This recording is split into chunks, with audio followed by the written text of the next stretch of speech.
Welcome to Chapter 5. At the beginning of each turn, a player takes 4 cards from the deck.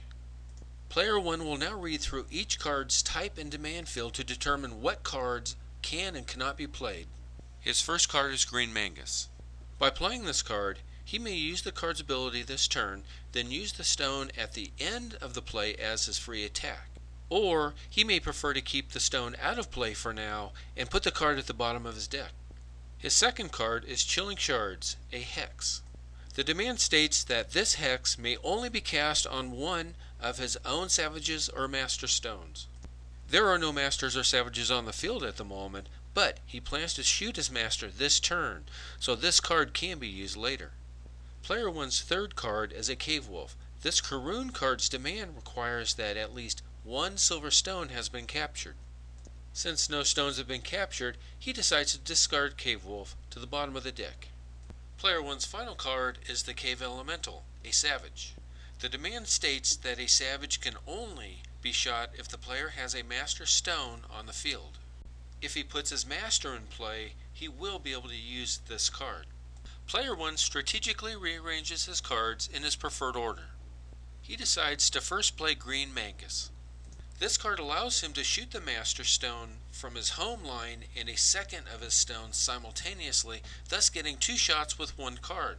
Player 1 strategically placed his master on the field while capturing an opponent's stone with his second stone. It's important to note that when a player shoots his own stone off the field, the stone is brought back on the field to the center line. If a player's savage or master is shot off the field, it's replaced on their home line. Player 1's next card is Chilling Shards. By placing the hex card on his master, Player 1 ensures that on his next shot, if an enemy stone hits it, he captures it. A note about hexes: they can only be played on stones in play and on the battlefield. Player 1's last card is Cave Elemental. Now that he has shot his master, Green Mangus, onto the field, he may now use his savage card. The card states in the demand field that the stone must be shot.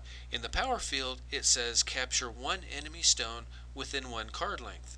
Player 1 has 2 options: knock an enemy off the field or shoot it to position it next to an opponent and capture it. He chooses to shoot a savage and knock an enemy stone off the field while trying to knock a stone into the hex stone to capture 2 enemy stones. He misses the hex but still captures 1 enemy stone. The shot is over and the card is removed. Player 1 has now used all of his cards for his turn and now places any remaining cards at the bottom of his deck. He is now entitled to his 1 free shot. Player 1 shoots his Polar Axe Mentor but misses all stones. With 2 captures on his first turn, Player 1 has had an excellent round. Now it's Player 2's turn to retaliate. The battle continues as both players fight for domination. This is how WarStone is played and won.